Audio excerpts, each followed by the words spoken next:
1500 BCE in the Punjab region. The world is dark, unpredictable, and dangerous. In this environment, a spark of fire is the physical boundary between survival and freezing in the night. The Indo-Aryan speakers moving through this landscape live a semi-nomadic, pastoral lifestyle. Their society is relatively flat and egalitarian, organized around the immediate needs of the tribe, rather than rigid socioeconomic hierarchies. Every day is a raw negotiation with nature. They need rain for their pastures, protection for their cattle, and health to survive the elements. To secure those things, they turn to the fire. They perform yajnas, external sacrifices where offerings are fed into the flames to appease powerful, unpredictable natural forces. This early Vedic spirituality is a practical survival mechanism directed entirely at controlling the unpredictable external world. The natural phenomena around them are personified into immense deities, Indra in the thunder, Agni in the fire, and Varuna maintaining cosmic order. This diagram illustrates a system known as karmakanda, or the path of ritualistic action. It operates on a strict logic. A specific physical sacrifice directly yields a proportional material reward. You feed the gods feed you. But consider what happens when a tribe stops moving. When they build permanent homes and secure reliable food sources, the daily pressure of survival begins to fade. The outward, burning flame remains the center of their universe. Yet this strictly transactional faith is on a collision course with a major geographic and societal expansion. Take a look at this map tracking the Indo-Aryan migration.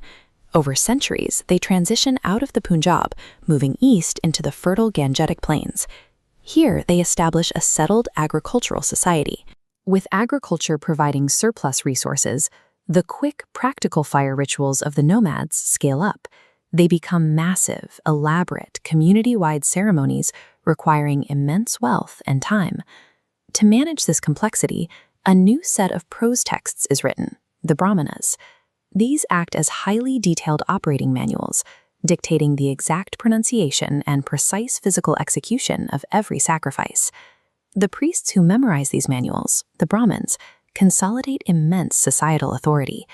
As the sole custodians of this sacred knowledge, they claim that their flawless execution of the ritual is the very engine keeping the cosmos running.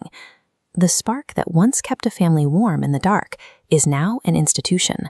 The fire has become a sprawling mechanism of political and cosmic control. But eventually, some individuals make the choice to leave. Walking away from the noise and the blinding heat of the city's communal altars, ascetics withdraw into the quiet isolation of the deep wilderness. They are exhausted by the mechanical, transactional nature of the urban sacrifices. They are searching for a deeper meaning that cannot be bought with an offering of grain or cattle. Out in the wilderness, they compose the Aranyakas, or forest texts.